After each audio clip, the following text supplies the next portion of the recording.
Welcome to the deep dive. Today we are zeroing in on a pretty frightening and urgent frontier in critical care.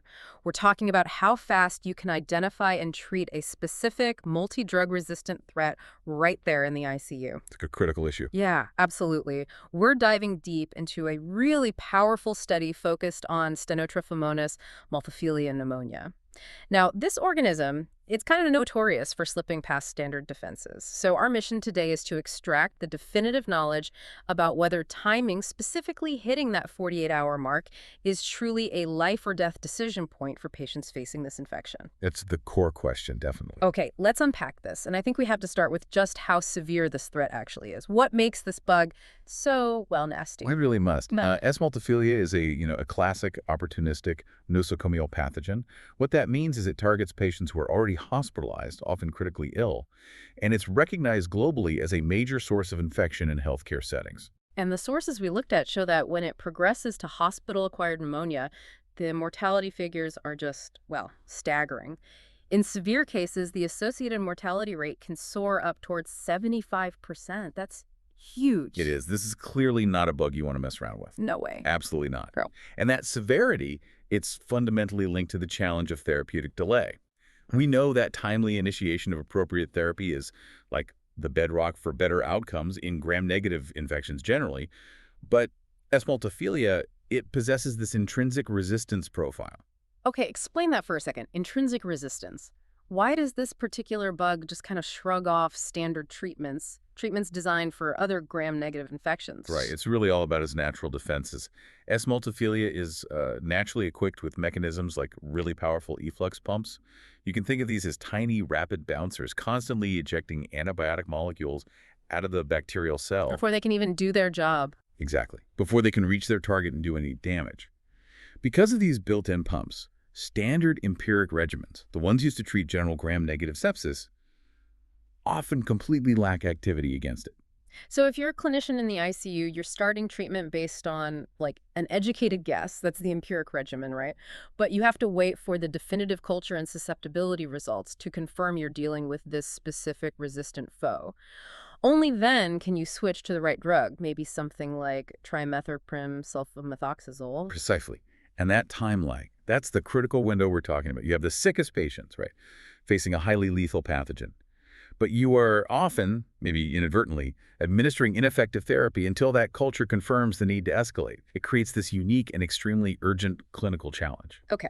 So to really quantify the consequences of that delay, researchers at the University of Kentucky Healthcare undertook a major study. It was retrospective, observational, spanning almost a decade, tracking outcomes from 2014 right through 2023. Yeah, and the study's methodological rigor was really essential here. They used propensity score matching, which is a key statistical tool basically to balance the baseline clinical characteristics between the two groups. You have the timely therapy group and the delayed therapy group. They ended up with 430 hospitalized adults perfectly matched, 215 in each arm. And it's just crucial to stress how precarious these patients were. This wasn't like a general ward population. We're talking 84% of the patients were in the ACU when the culture was actually collected. And the median Apache 2 score, that's a measure of illness severity, was a staggering 23. Really high. Yeah, this is a cohort where every single hour counts. That fact made the definition of timely very strict, very meaningful in this context. Timely therapy was defined as starting an antibiotic confirmed susceptible in vitro within 48 hours of that index culture collection. And delayed. Delayed was anything initiated after that 48-hour cutoff. Simple as that. Got it. And the actual effective treatments they used, TMPS, MX, levofloxacin, or minocycline, those were well balanced across both groups, timely and delayed. They were, yes. That's important because it means the study wasn't comparing, say, a good drug to a bad drug. It was comparing good drug timing to bad drug timing. Right, which is the whole point. Now, when you look at mortality figures this high, it feels like it's not enough to just ask if the patient lived or died. The recovery itself matters too, right? So how did the researchers move beyond just that binary survival question? How did they capture the more nuanced picture of clinical success? That's where the desirability of outcome ranking comes in, the DOOR framework. This is a modern, sophisticated metric. It gives a hierarchical, patient-centered evaluation. It incorporates morbidity, safety, clinical trajectory, all alongside mortality. Basically, it ranks outcomes from most desirable down to least desirable. Okay, so it's like a ladder. You said 4 ranks. Rank 1 is the best outcome possible. Exactly. Rank 1, alive without any negative event. That's the goal. And rank 4 is the worst. Rank 4 is death. Okay, so what kind of events counted as negative? The things that would push a patient down that ladder away from rank 1. Good question. The negative events covered several things. Recurrence of the infection itself. Infection-related hospital readmission within 30 days.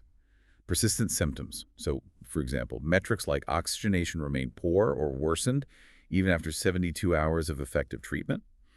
And also treatment-emergent adverse events, or TEAs. TEAs. Those are critical for safety, aren't they? We're talking about side effects from the drugs themselves. Precisely. Things like kidney toxicity, nephrotoxicity, or blood clotting issues, maybe thrombocytopenia, caused by the very drugs that are trying to save the patient. So using this really comprehensive framework, what was the main result? Was timely therapy better? Strikingly clear, yes. Yeah. Timely therapy had a 72.8% probability of achieving a more favorable outcome at 30 days compared to delayed therapy. That p-value was less than 0.001. Highly significant. Wow, 72.8%. That's nearly 3 out of 4 patients benefiting substantially just from getting the right drug faster. It's a huge difference. And when you drill down into the specific components of that DOOR framework, it wasn't just survival that improved. Safety improved too. Well, we saw numerically lower rates of those adverse events in the timely group. For instance, infection-related hospital readmissions were significantly lower, only 1.4% in the timely group versus 5.1% in the delayed group. That's a big drop. It is. Yeah. And the treatment adverse events, the TEs we just mentioned, 2.3% timely versus 7.9% delayed. So timely intervention clearly reduces harm, prevents those complications, and stops patients from, bouncing back to the hospital. Okay, that DOOR framework gives us the whole clinical picture, which is great. But I have to say, the raw mortality data, that's still undeniably the most compelling evidence here. Let's just state that clearly. Absolutely. The difference was massive. Timely therapy resulted in a 22.8% absolute reduction in 30-day mortality. 22.8% absolute reduction. Yes. The survival rate in the timely group was 87.9%. Compare that to only 65.1% in the delayed group. Let that sink in. A 22.8% absolute reduction in death within 1 month, simply by ensuring the correct antibiotic was administered within 48 hours of collecting the culture. I mean, if you run an ICU that sees, say, 100 cases of this specific pneumonia in a year, that change in protocol represents dozens of lives saved. That statistic alone feels like it should change standard operating procedure immediately. It absolutely should. I mean, the data is very persuasive, and the survival curves from the study, they reinforce this urgency. They showed the advantage wasn't some slow burn effect. The curves diverged significantly and early, like within the first 10 days of therapy. Wow. Okay. Now, given this is a retrospective study and it's focused entirely on timing, I imagine the researchers ran into some big methodological hurdles, right, to make sure the data was clean. What specific biases did they have to account for in this kind of time-to-treatment analysis? You're right. There are challenges. The biggest one is something we call immortal time bias. Immortal time bias. Okay, what's that? It's a major issue in these kinds of studies. Essentially, patients in the delayed group must survive the duration of the delay, say the 49 hours or more, to even qualify for that group. They have to be immortal during that waiting period. If you don't adjust for that mandatory survival time, you risk artificially inflating the apparent survival rate of the delayed group. Makes them look better than they are, potentially. Ah, okay. That makes sense. So how did they manage to correct for that life-extending bias? They used a highly rigorous statistical technique. Mm-hmm. It's called the time-dependent Cox proportional hazards model.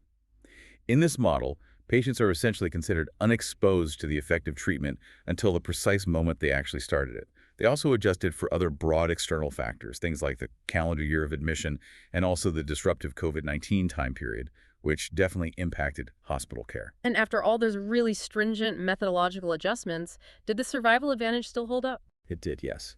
Even after accounting for immortal time bias and those secular trends, timely therapy significantly reduced the hazard of death. The adjusted hazard ratio was 0.48. 0.48, meaning Patients who received timely therapy were just under half as likely to die within 30 days compared to those who received delayed therapy. It really confirms the findings' robustness. It wasn't just a statistical fluke. Okay, so we've definitely established that the 48-hour mark is critical, hugely critical. Let's talk about the inferred mechanism.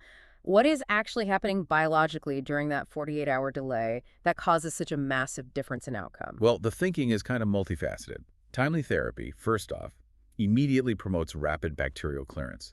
It stops the infection from progressing into potentially irreversible states like severe sepsis or septic shock. And crucially, that early intervention may also mitigate the establishment of biofilms in the respiratory tissues. Biofilms, those are the sticky layers bacteria make. Exactly. They're essentially these sticky protective layers that the bacteria create, and they make the bacteria notoriously difficult to eradicate once they really take hold. So getting the right treatment in early potentially prevents the bacteria from establishing that kind of stronghold in the lungs. Okay. So if the evidence is this strong, the immediate question for hospital protocols has to be, how do we break down the existing barrier? We know standard empiric regimens often don't cover S. multifili effectively. What's the practical solution? The answer really lies in acceleration, speeding things up, which means doubling down on rapid diagnostics. Tools like multiplex PCR assays or uh, maltophilia. These can identify the pathogen hours, sometimes a full 24 to 48 hours, faster than traditional culture This methods. whole day or two faster? Potentially, yes. And this ability to rapidly confirm the presence of S. multifila allows for a timely switch to effective targeted therapy. It could entirely circumvent the delay usually caused by waiting for those final culture results. Okay, we know rapid molecular diagnostics are the answer technologically. But, they're expensive, they require specialized training, they're far from universal right now. Are we really saying that every single ICU needs to overhaul its entire diagnostic system just for this one resistant bug? Or is there maybe a more targeted way to prioritize these resources? That's a really important point, and it's the critical intersection with antimicrobial stewardship. While the study results absolutely advocate for timely therapy, we can't just recommend blanket use of, say, TMP-SMX or minocycline on day 0 for every single patient with pneumonia. That risks unnecessary side effects and, importantly, could drive further resistance down the line. Right, you don't want to overuse these drugs either. Exactly. So the expansion of rapid diagnostics has to be coupled with smart algorithms, with careful thought. We need to focus on implementing these technologies perhaps in units or hospitals that have a known high prevalence of S. multifila already, or maybe for specific patient subsets where the risk profile is just extreme. Which brings up another point, identifying those specific patients. You mentioned the study focused on monomicrobial infections, right? And it excluded patients with underlying hematologic malignancies. Those are traditionally seen as high-risk populations. Yes, that exclusion is important because it highlights the next step in research. We absolutely need to identify precise clinical predictors, maybe specific markers or symptoms. Things that indicate a critically ill patient, even before culture results are back, truly warrants immediate empiric S. multifilia coverage. This study gives us that 48-hour threshold is critical, but future research really must nail down the who. Who are those specific patients where the risk justifies potentially starting broader coverage early? That's key for effective targeting and stewardship.